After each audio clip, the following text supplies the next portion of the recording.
Okay, hello and welcome, girls. Where today's topic is all about resilience, because I think it's something that, particularly given the current climate, what we've all been going through for coming up to 18 months now, that has really hit home that, resilience is something we need to be able to um, manage and adopt in ourselves. Not to say it wasn't important before then, but it's particularly come to the fore in that last period. So we were just having a chat before we pushed the record button, so we might recap on some of those things. Before we get in, I've got a couple of slides to help us guide the discussion on resilience. This is not all about me, sitting up the front and going yada, yada, yada, resilience is this, resilience is that. This is designed to be an interactive discussion. I do have a few prompts for you though.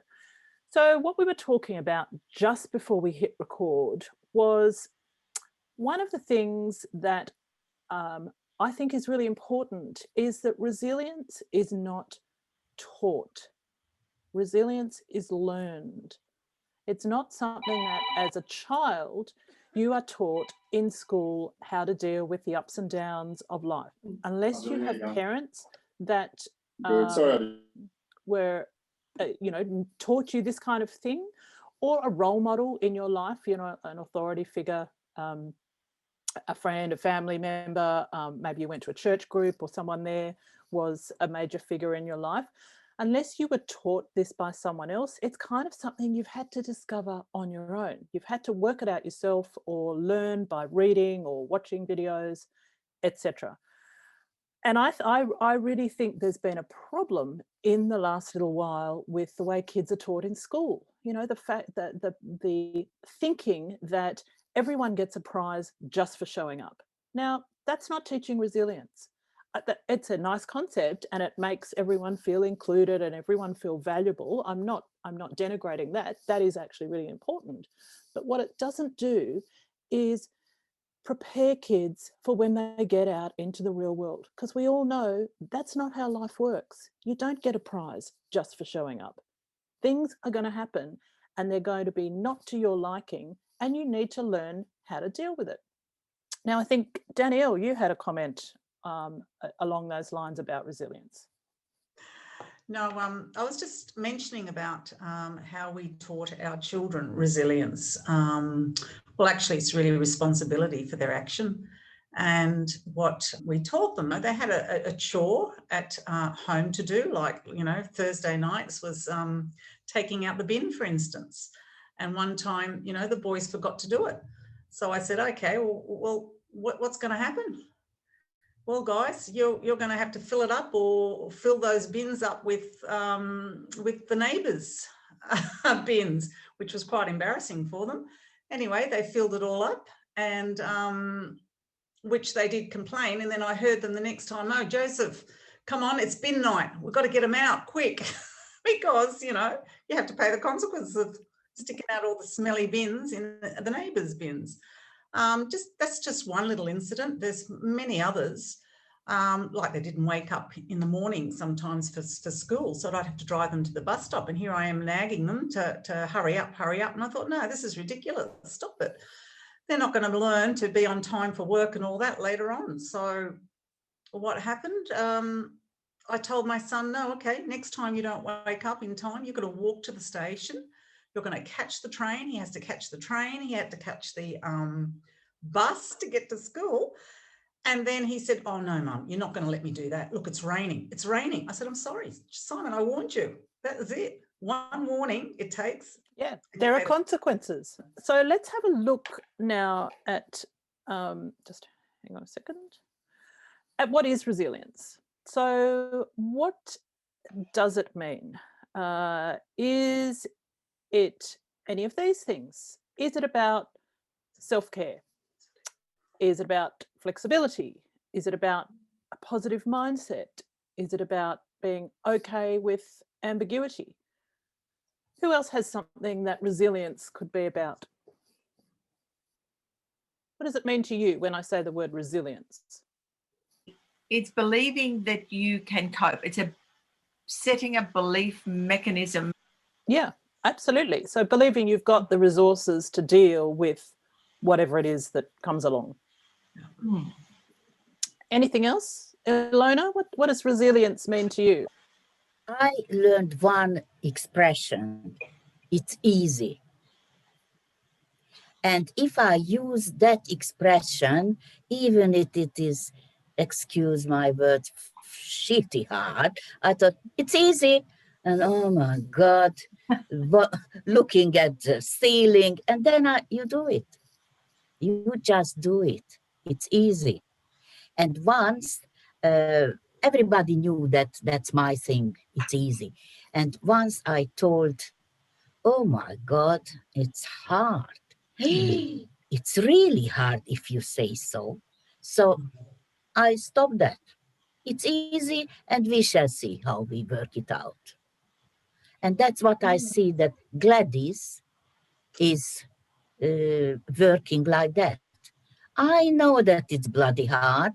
I don't know how I will do it, but I do it. Even if I have to make very hard decisions. Yeah, I think you're right. Believing that you can, and going back to Evelyn's point, believing that you have the resources. So resources could be anything from financial, emotional, intelligence, ability to work it out, ability to find the solution. So we don't have to know everything. No one's asking us to always be Pollyanna and always have this positive mindset, but it's having a way of thinking that says, even if I don't know the answer and I don't know how I'm going to work it out, I can find out. I have the facility to, it might be asking someone, it might be Googling it. I mean, God, Google is my best friend. There's not a day that goes by that I don't think to myself in my eternally curious little 2-year-old toddler annoying, but why, but why, but why, but why, but why, Mum, but why? And I go, okay, well, Google can help me answer that. So it's also being curious. So I think Brené Brown has a really interesting this is her take on resilience. And if you haven't read it or you haven't seen her TED talk, she has an amazing TED talk on resilience, and she's got a great book called Rising Strong. And her concept is it's about vulnerability as well. So it's about, being okay with the fact that you don't know, or okay with the fact that you might not have all the resources right this very second to do whatever it is you need to do, but you can get them. You can find them. And I think this is really true. It's that, I notice the people that have struggled the most over the years, building their business and having the confidence to go out and do things. And also, particularly over the last 18 months, really struggled with, if anything the last 18 months has taught us, it's about having a tolerance for discomfort and ambiguity. We don't know what the hell is going to happen next. We don't know, whether we're going to be, like we were just talking about, locked in, we're out, we're doing this, we're going to be, things are going to get back to normal, or they're not. And if, what is normal and how's that going to work? And are we going to be able to see friends and family and travel and, all of those things. So having a tolerance for discomfort, and the people I think who've really struggled with this the most are the people that have this real fixed thinking mindset. The people that cannot, feel that or think that they are incapable of handling change, handling discomfort, handling ambiguity. And I've got a very personal example about this, which is a little bit sad, but it's part of life. So some of you might know my mother is unwell. She has Alzheimer's, is only in the early stages, but things are rapidly changing. She is dealing with, and all the family are dealing with, a very, you know, shifting sands that change from day to day and sometimes hour to hour. And my father in particular has very little tolerance for discomfort. He is a very fixed thinker. His whole concept and his whole identity that he has built, he's very intellectual, very smart man, but his whole concept that he's built his world around is that there's black and there's white and there's nothing in between. It's either right or it's wrong, or it's this or it's that. There's nothing in between. So at the moment, he is adrift without a lifeboat. So, you know, and I don't say that to, you know, it's not about kind of self-pity or anything like that. That's a very real world example. And people, you know, I find myself, yes, this is a struggle to deal with at the moment, but I really pride myself on having a flexible mindset, being adaptable, being not a fixed thinker, being a flexible thinker, and thinking, okay, this is crap. How do we deal with it? Righto, there's no way of changing this situation. There's only a way of managing it. And I think that's a great, you know, that's a personal example, but it's great. You know, it has a lot of applicability to business and the way we think about ourselves and build our businesses. Again, I'm coaching a client at the moment who is lacking confidence and regularly struggling with, but I don't know how to do that. I can't, it's beyond me. I'm not good enough. I'm not smart enough. I'm not, you know, everyone else can do that. Oh, you're so good at that. And she's so good at that. And so, you know, so this mindset that you are what you are and that can't be changed, I think is really problematic. Who else, where else do you think resilience would be good in a business or a personal setting? I got this strategy from a wonderful lady, and I would, during some of my darkest times in my life, and there's been a few, she said, why don't you just add that word yet on the end? When you say, oh, look, I'm not sure what to do yet. And it just sets up this expectation that you are actually going to find a solution. So it's developing that survivorship, you know, that you are going to get through this. The fact is it's shit right now, but you're going to get through it. You're just not there yet. Yeah. Oh, and just one other thing too, she did tell me, and she's actually a bit of a guru. She said, and there's one sentence you can say to yourself, I wonder what's possible next, or yeah, what else is possible? That was the thing. What else? You might be in the middle of all of this, but what else is possible?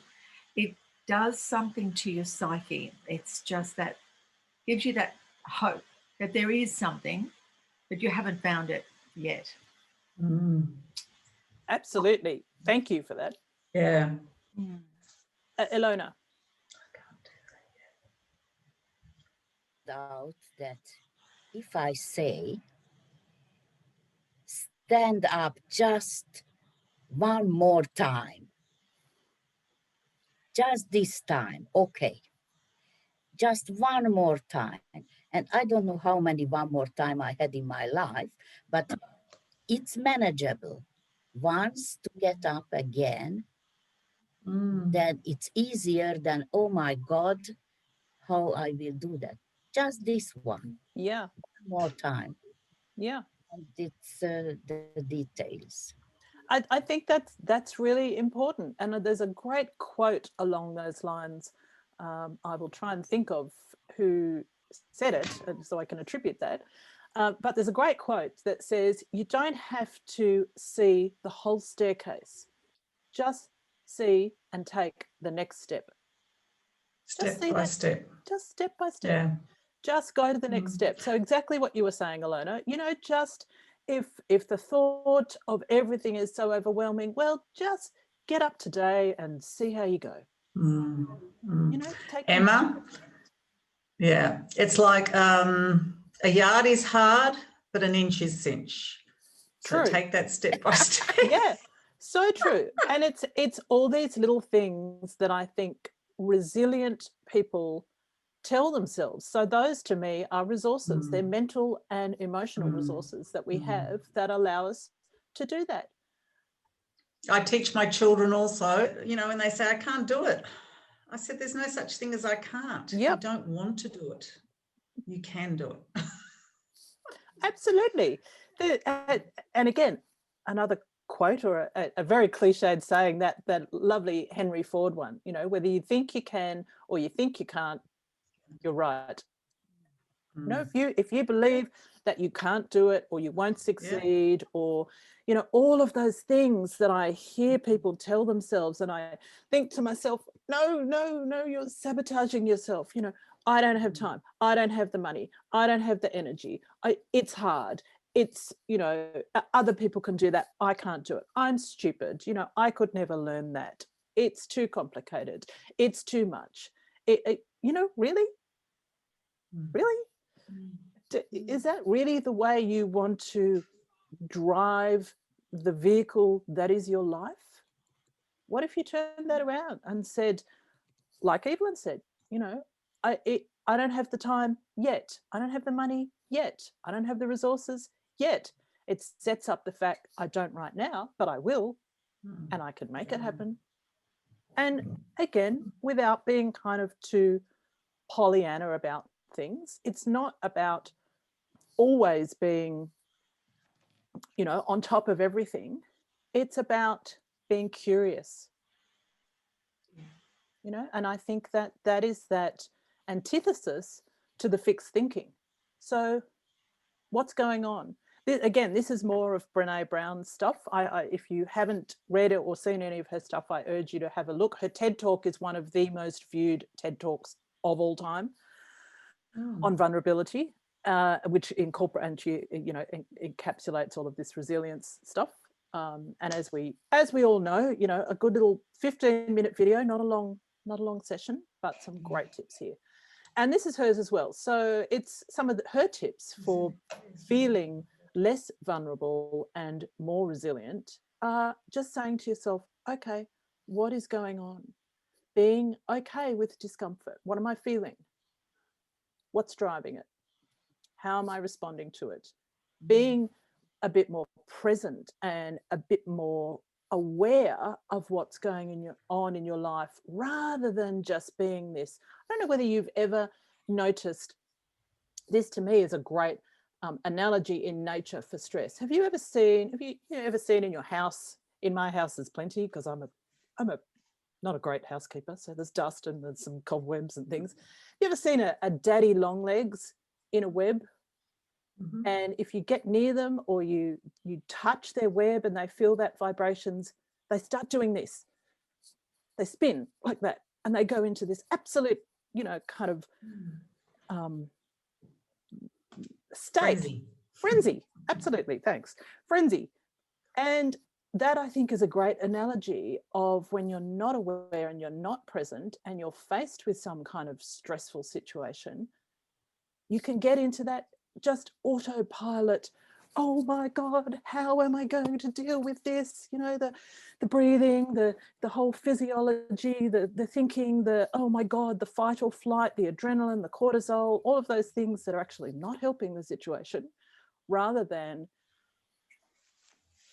okay, what's going on? Am I about to be eaten by a tiger? Or am I just faced with something that's triggering me a little bit? So I think these are some great tips about being curious and about being present. And I guess, you know, a lot of that is about having a certain level of emotional intelligence to be able to take control of this and to do this, to stop and do this. So who else has some tips about, you know, how you can manage if you're in a situation? Ilona. What is driving it? When all these unlikable things came to me, I thought, I can't manage it. And then changed my way of thinking, and I thought, yeah, I can do it. So I took on my thinking that give me all the shit what other people don't like to do, I will do it. I am the fixer. And I was so proud of myself. I didn't know whether I can do it, how I will do it, doesn't matter. But still, I am the fixer. People call me, now, what would you do? What would you think? What's your advice? I thought, yeah, but other people don't do it. And it became a business as well, not mine. People don't like to clean barbecues, ovens, range hoods, and that's a business. I clean your blah, blah, blah, because they don't like it. Huge business. What a great idea. Yeah, I met with the guys when I was a property manager, and I just promoted them because that's a great idea. If you cannot cope with something, just take on everybody else's problems and you will do it. Your problem will be just small like that.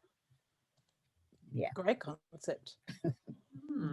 So how else, that makes me curious, how else, how do you notice that you're potentially getting to a state where you're not feeling resilient, where you're feeling, you know, buffeted by those winds, and you have the choice in that moment to either bend and go with it or to break? So what physical or emotional, or what things do you notice about you, what's going on for you at that time? Evelyn? Just quickly, and that's a good question. During a particularly dark time in my life, I did notice some physical things, heartbeat palpitations, shallow breathing, a feeling of a custard brain, total overwhelm. And my thought was, I didn't go down the rabbit hole. I thought this is not good enough, and I know that I can get myself out of this. And what I did, and the only thing I could think of doing at the time, was to actually see a kinesiologist and a homeopathist. And so I spent a lot of time in the bath, dropping drops under my tongue, thinking perfect thoughts, going and meditating. I learned how to open eye meditation, which was just absolutely amazing and a lot of fun. And also kinesiology. I really wanted to not only unpack some of the dark stuff that it was deeply embedded in my psyche, I really wanted them to really face it, and face it I had to. And you know what? I can't tell you the relief when I understood the steps that had happened prior to my feeling overwhelmed, because then it was a case of going back and just understanding what happened and making sure that I never ever allowed myself to be, how could you say, ruled by Controlled anything. by that. Controlled, all, yes, and allowing myself to be a part of somebody else's life, when in actual fact I wasn't a part of my own. So it was a real realization. It gave me the resilience for really managing some really tough times. Even in my own business now, you know, you can imagine, like all of you, you're all going through this thing of not getting enough business in the door. And as I've said to Emma, and she understands, look, we're still developing stuff, we're still getting stuff done, but I'm bootlegging it, you know, money in, gone with something else that I want to do. Yeah. But what that does, it really takes a very, very clear goal, a goal that is so strong that you're going to get through it no matter what. And I think, and asking for help too. I think you know, in fact, I'm just off track now, but I'm just not answering that question you asked, Emma, but yeah. So can I jump in on the asking for help thing? A very, very wise friend of mine said to me many, many years ago, at least 10 years ago, we were talking, I was a member of a group called Business Masterminds, and we would meet, I was the facilitator of this group, and there were several groups all around Sydney. I facilitated a group on the North Shore, and every week rather, we would meet on a Tuesday morning for breakfast, and we would have a topic for discussion that was business related. It was all small business people, some in the beginning stages, some in latest, more advanced stages. And every week we would have a topic for discussion, and we would help each other out, and we would share and we'd workshop things. And that was hugely a valuable experience. But one day I was talking to this guy and we were talking about help and asking for help and feeling like you've got to do it all on your own.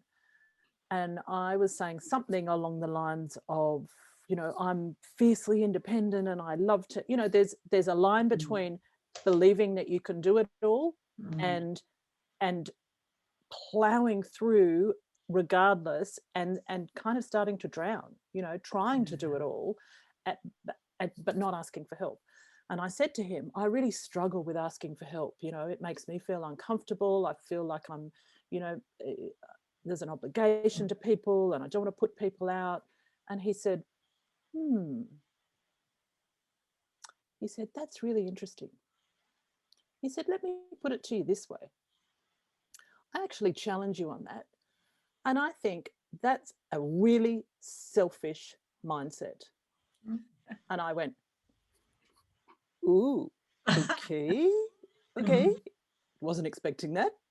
He said, did you know that by doing that, by not asking for help, you are being very selfish.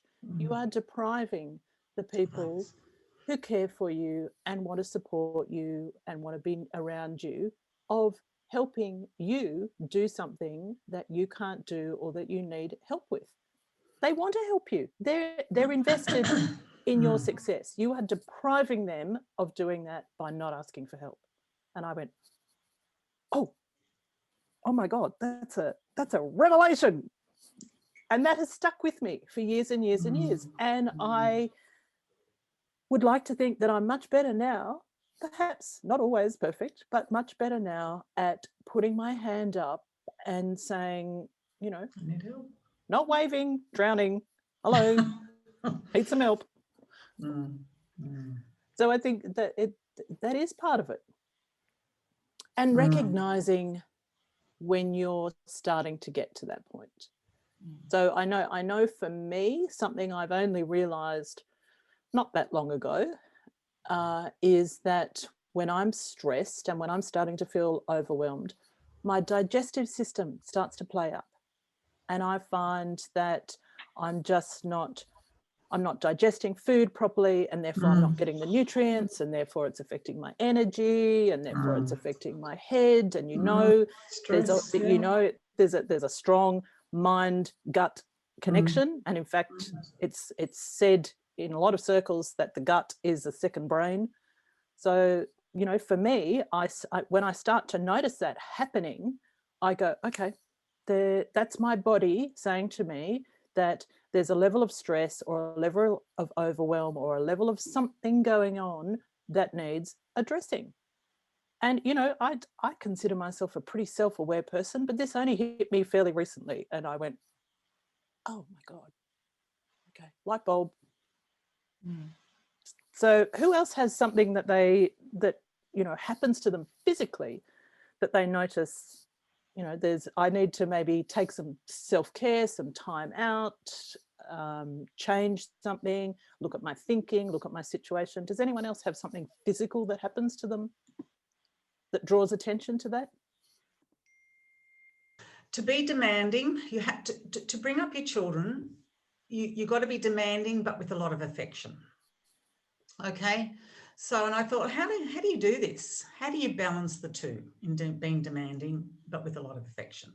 Well, it starts from very beginning, your children, you give them a lot of love, you give them a lot of affection, but you demand from them. You ask them to do things and they'll respond really well. And when they get a bit older, okay, you don't tell them to do things because out of obedience, but you tell them because I'm asking you out of love. You know, you'd want them to love you back the same way, well, you know, in their capability. So we actually ask the kids, listen, we'd like you to help us here. Even the adults, and it's amazing the response that they have given us, you know, even when financial difficulties, you know, oh, don't worry, Dad, we'll give you something, you know, no, oh, I've got something this. And when we were going overseas, they even paid for my 60th birthday, you know, the flight to go to Belgium, where I come from, you know, to see the relatives. And I think, oh, wow, you know, the response that they've given us back. So, you know, not to be afraid to demand from your kids, which I think a lot of parents are afraid of that, because you're teaching them not to be selfish. No? Ask for help. And I think also, you know, women in particular have often struggled with asking for help and asking for what they want. So I've been doing a bit of a course recently, and it's a very interesting concept, and it's about asking for help and stepping into your power and having a voice and being more assertive. And this course is run by an ex-dominatrix from America, and she's teaching people concepts, and particularly it's mainly about women, about teaching women to kind of step into their power and take ownership of it.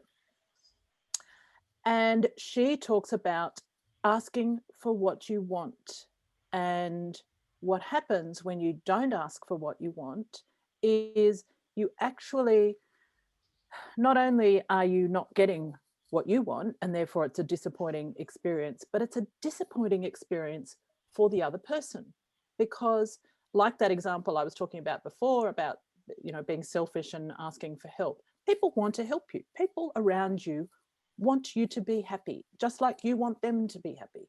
They want to give you what you want.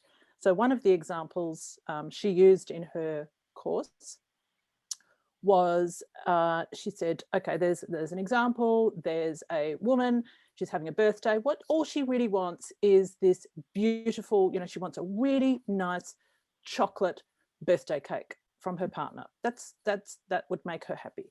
So her partner says, well, what do you want for your birthday? And she says, oh, I'd like a cake. And so he goes, okay, well, I'll give her a cake. And so he, you know, gets out and he, you know, gets this kind of a nice cake, but not what she wanted. And he gives her this cake and on her birthday, and what should be an amazing, you know, she should feel happy, he should feel happy. And she goes, oh, thanks. And then she's upset, he's upset, because he thought he was doing exactly what she asked for, but she wasn't specific. She had dialed down in her own mind and in her own ask what she wanted. So if we think to ourselves, I'm only going to ask for, you know, kind of 80 or 70 or 90, I don't know, less than what I want, because I don't want to put them out and I don't want to trouble, and it's a lot of work, and, you know, they've got other things going on in their life. So, you know, that just sets the whole scenario up for failure. And I kind of looked at that example and went, that is so true. Ask for what you want. Be really specific about what you want. And if the answer is no, that's okay. At least you asked. Evelyn. A wonderful example of resilience and asking for what you want. It doesn't involve me, but it does involve one of our wonderful colleagues who happens to live in Europe. And she trained with me possibly 7 years, less than. Anyway, she's one of us. Anyway, she was having to be very resilient about the fact that she was kissing a lot of frogs. And she was just not getting what she wanted. And I said to her, look, what's your strategy for, you know, being with somebody? You know, do they have to look good, or do you have a conversation with them and it's sort of leading on to a really useful and a bit fun time. And she said, well, and she was so wishy-washy about the whole thing. I said, well, what do you really want when it comes to a partner? Because I said, you've done this now for years. I said, at least you're resilient enough to keep trying. Anyway, I asked her, I said, well, I tell you what, I'm going to give you a strategy. You're going to get very specific about what you want and then prepare for what you want. So I kept on her about, okay, physicality, mental agility, all the things that she had to have in the man that she wanted. And I said, right, now you've written all that down. You sure there's nothing else? And she said, no, I think I've thought of everything. And I really think she had too. The list was as long as your arm. But anyway, I said, now you've got to prepare. So what are you going to do to prepare? She said, well, I don't know. I said, well, I do, because I've done exactly the same thing. I said, you've got to set an extra place at dinner. Whenever you're having dinner by yourself, set the extra place. Then you've got to have really beautiful, bedwear. When you're going to bed, you have gorgeous clothes. You wouldn't mind if the lover of your life walked into the bedroom and saw you ready for bed. Then I said, you've got to have candles and make your home really inviting, cushions and things like that. I said, but don't forget, set the place. Have the flowers, as if he's already bought them for you. Do you know what? It was less than, I think it was 6 weeks later, and I hadn't heard from her. I'm thinking, this is a bit weird, because we're always chatting on the phone at least once a week. And I decided to call her. I said, what's going on? She said, sorry, I haven't called, but I found a really nice man. I said, oh, really? And it was really interesting that she was the one that found the nice man, not the man that she thought was nice that found her. Big difference, girls. Anyway, so I didn't hear from her again for another few weeks. And then finally, I couldn't stand it. I Skyped her and she said, this is the one. Now they're planning to get married. She found him in 3 weeks after preparing and setting the place and having this intention. So all the frogs that had been on her radar before, because they might have been right, were no longer on her radar at all. There's a lot around resilience. I'm thinking that resilience too is about, we're in your most helpless, hopeless, hapless situation when you think that there's no other options. I've found for myself that helping someone else really made me feel like I was useful, and it got me over my helplessness when I was actually useful for someone else. And I thought that was probably a really good strategy for me at the time. I don't know, what do you think about that, Emma? I think that's very true. That kind of, you have a couple of choices. If you're feeling a lack of resilience, or you're feeling stressed, or you're feeling overwhelmed, you have a couple of choices. We all have choices that we can make. Sometimes they're good choices, sometimes they're bad choices. The choice is, I can either get swallowed up by this, I can sit here and wallow, and sometimes actually you need to do that. Sometimes you need to kind of set yourself a little time frame and say, okay, so I'm going to take half a day off today and I'm going to wallow.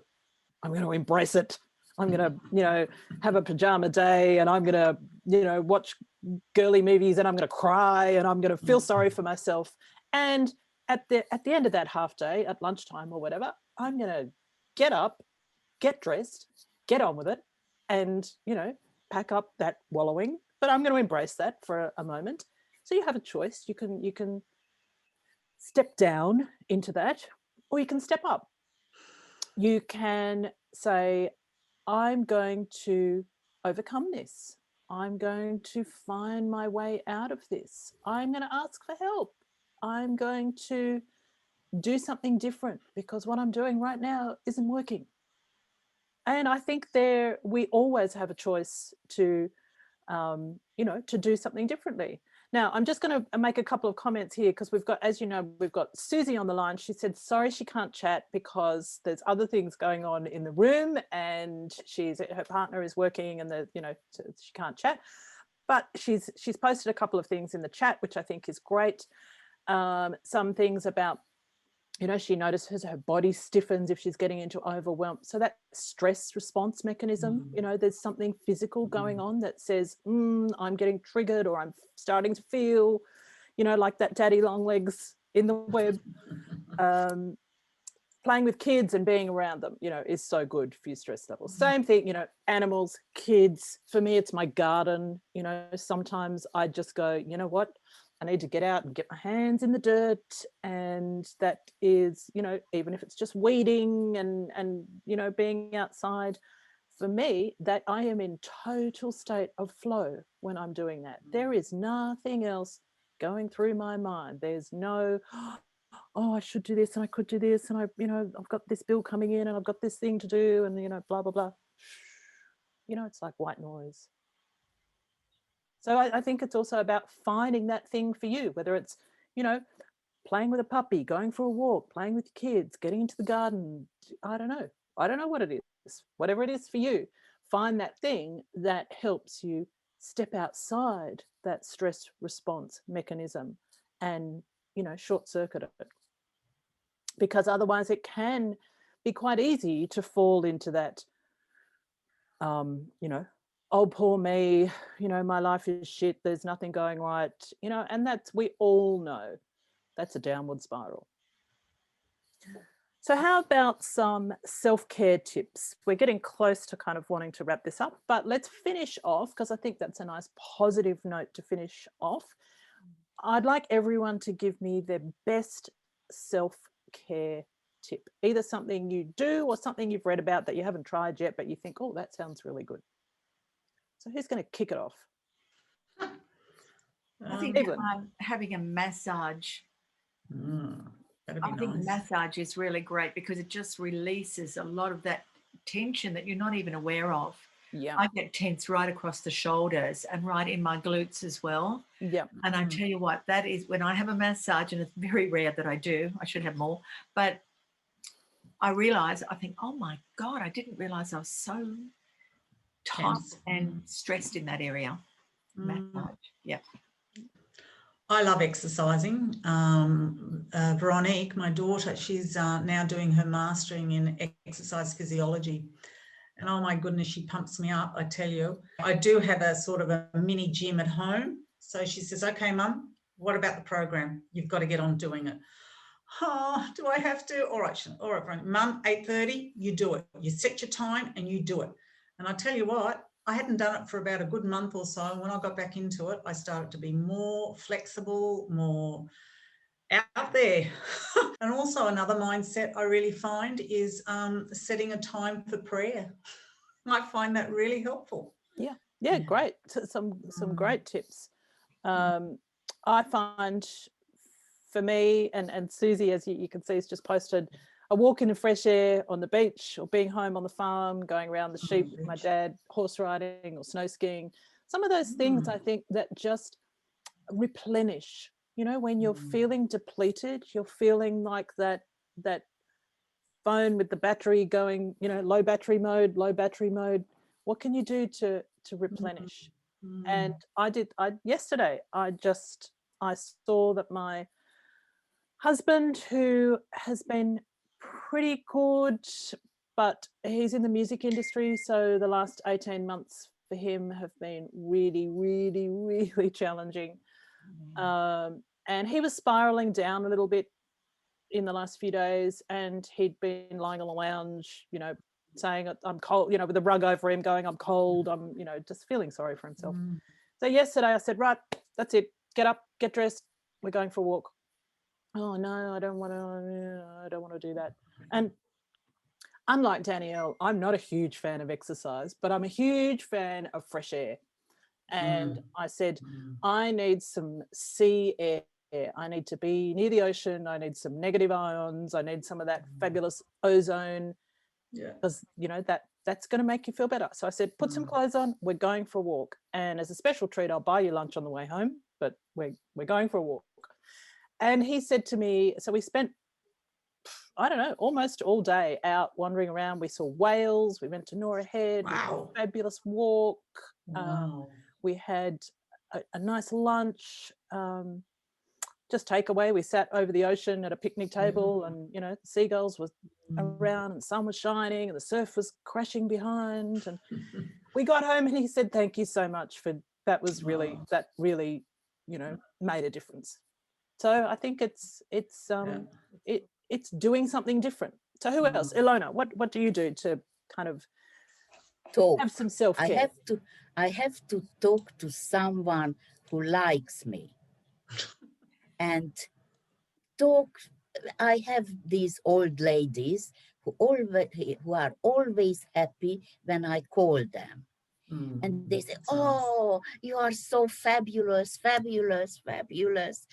And then during the call, I go to my lipstick place. I put lipstick on and sit back and talk to them. And that makes a difference. Talking nicely and people with love and interaction. Even if I don't go out, I can do it from the sofa. Yeah. And then their energy feeds off you, and you feed off them, and it's that lovely, you know, instead of that downward spiral that we could choose to go to, it's that lovely upward spiral, you know, and you come out at the end of that and everyone feels better. Very good.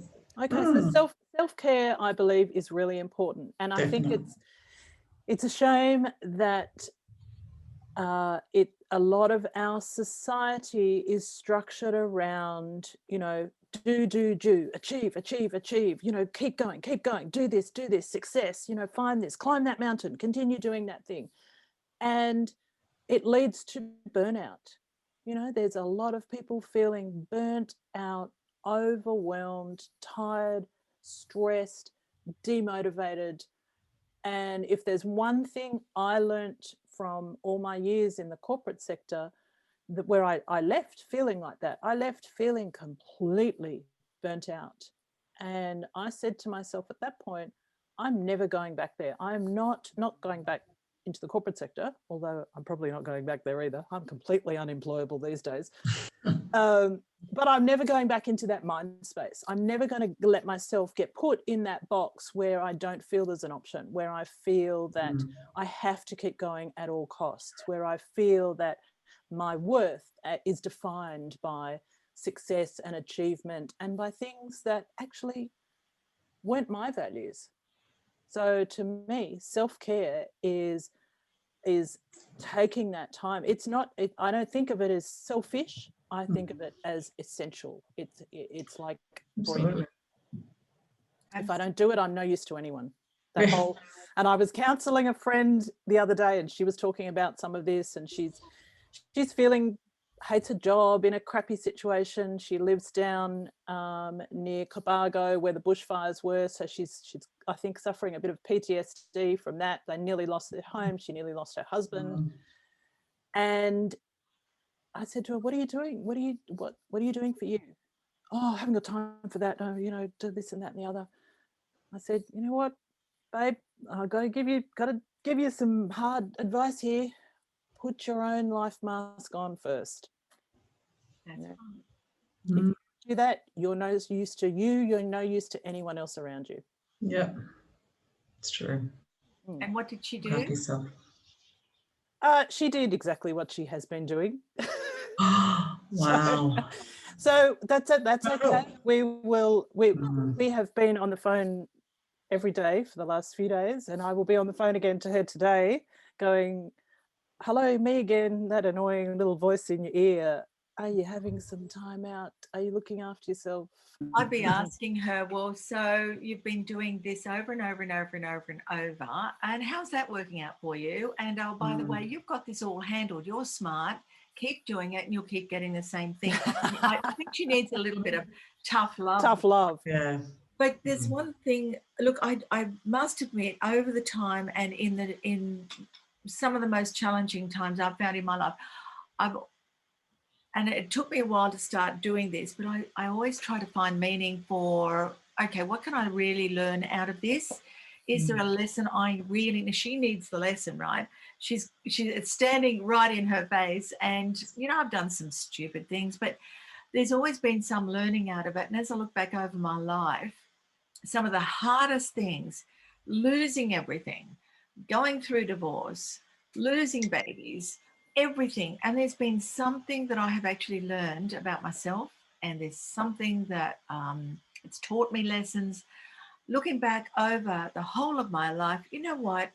I don't know if I'd do anything really differently again, only if I was as smart as I am today.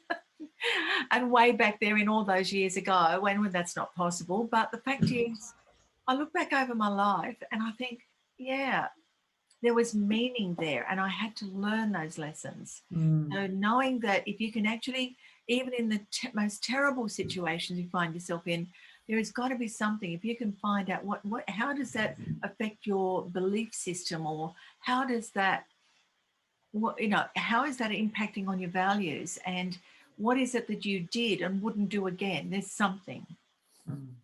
So true. If you, it gives the experience a meaning beyond just the negative experience. So it gives it some value. And at the time, sometimes you just kind of go, well, this is shitty. There's no way around this. This is a shitty experience. There's something going on in my life. This is crap. But if you can find a way through it, or around it, or over it, or under it, or some other way, there's always a different perspective on something. And if you can find that, I think it allows you to move on and to look back and go, well, that was a learning. That's something I can pack in my little bag of resources and not have to do again, because I've got that. Thank you, universe. Got that learning. Okay, Definitely. any final thoughts before we wrap up on resilience? I hope that's been of benefit. It's been lovely having the discussion with you guys about resilience, and I hope it's something that we continue to recognize and be aware of and choose to handle in a resilient and resourceful way when we're next in a situation. And a final thought from Susie in the chat, always inspired by Paralympians. Absolutely true. That there's a resilience and a will to succeed, faced with some severe challenges, but mindset and choice. Anyway, on that note, go forth and be fabulous. Thank you very much. Thank you. It's great. Have a great week, girls.